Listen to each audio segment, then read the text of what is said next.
कि आज के আমরা ধাউড়িয়া বাগ যে স্থানে আজকে আমরা ভাগবত কথা শুনছি, এই গ্রামটা অনেক ইম্পর্টেন্ট গ্রাম আছে, অনেক ভাইটাল গ্রাম আছে। কেন কি এই মিলিয়ে 2 বছর থেকে আমি ভাগবত কথা আপনাদের শোনাচ্ছি আর আপনারা শ্রবণ করছেন।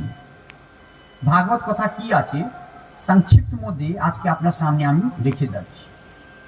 রাধা রানী হাতে একটা সুগা ছিল। কি ছিল? একটু আপনারা কোঅপারেট করলে আমার কথার মধ্যে অনেক আনন্দ লাগে।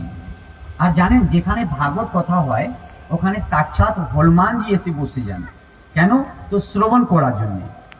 ভাগবত কথা নিজের মধ্যে ভগবান শ্রীকৃষ্ণের একটা রূপ আছে, যে রূপটা শ্রবণ করার জন্যে আমরা যে দেবতাগুলো আছে ওদেরও এটা ভাগ্যে থাকে না। কার ভাগ্যে থাকে না?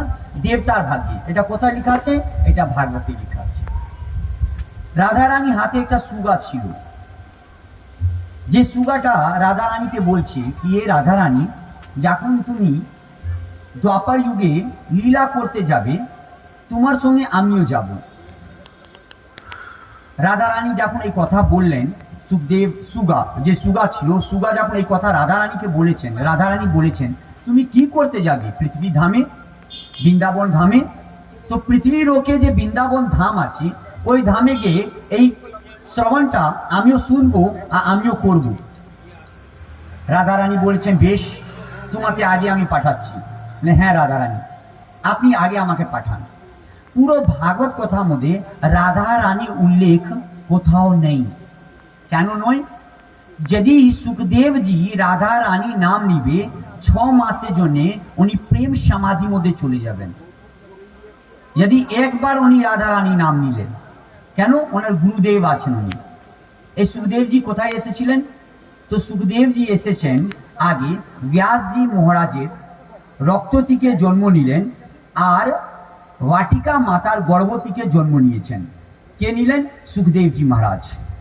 সুখদেবজি মহারাজ আগে জ্ঞানটা কোথায় থেকে অর্জিত করেছেন? তো শুনুন, अमरनाथ यात्रा কেউ করেছেন এখানে ভক্তরা? কাশ্মীরে अमरनाथ यात्रा এবার 7 জুলাই 2 তারিখ থেকে এইটা যাত্রা স্টার্ট হয়ে যাবে, अमरनाथ यात्रा।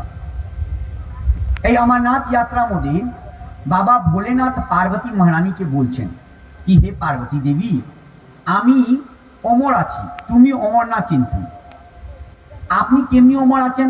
তো ভাগবত কথা প্রত্যেক দিন আমি সুমিরন করি। তো ওই ভাগবত কথা যে মানুষ যে রূপে শ্রবণ করে ও মানুষ ওই রূপে ওইটা শক্তি পেয়ে